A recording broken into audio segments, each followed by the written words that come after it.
അപ്പൊ കേരളത്തില് തരംഗം എന്ന് പറയുന്ന ഒരു 100 സീറ്റ് 125 UDF നേടുമെന്നൊക്കെ 110 സീറ്റ് എന്നൊക്കെ പറഞ്ഞത് വെറുതെയാണോ? അല്ല, അതില് ഒരു സംഭവമുള്ള അതിന് നമ്മൾ ഈ സർവേ നോക്കണ്ട. ജനഹിതം. ജനഹിതം.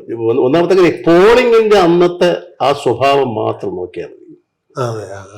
ഈ ആളുകള് മലവെള്ളപ്പാച്ചില് പോലെ വന്ന് വോട്ട് ചെയ്തിട്ട് പോവുകയായിരുന്നു.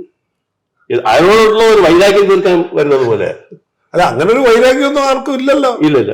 അല്ല, ഞാൻ വോട്ട് ചെയ്തില്ലെങ്കിൽ എന്റെ കുടുംബത്തിന്റെയും എന്റെ നാടിന്റെയും കാര്യം അധോഗതി എന്നുള്ള തോന്നൽ ഓരോ പൗരനും ഉണ്ടായി.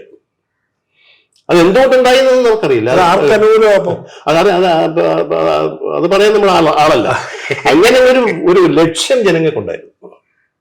ആരോടോ ഉള്ള ഒരു പ്രതികാരം, ആരോടോ ഉള്ള ഒരു പകവീട്ടൽ, അതാണ് ഈ ആ ഒറ്റ ദിവസം കണ്ടത്. അതുകൊണ്ട് അതിന്റെ റിസൾട്ട് എന്ന് പറയുന്നത് അതുപോലെ തന്നെ ആയിരിക്കും.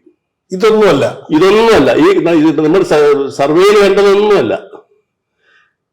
വളരെ ഗംഭീരമായ ഭൂരിപക്ഷത്തോടു കൂടി ഒരു കക്ഷി അധികാരത്തിൽ വരും. അതേസമയം വളരെ ഗംഭീരമായ ഒരു പരാജയം എതിർകക്ഷി ഏറ്റുവാക്കേണ്ടി വരും. ഏകപക്ഷീയം. അത് ആരാണെന്ന് നമുക്ക് വോട്ട് ക്ലിയർ ആവും.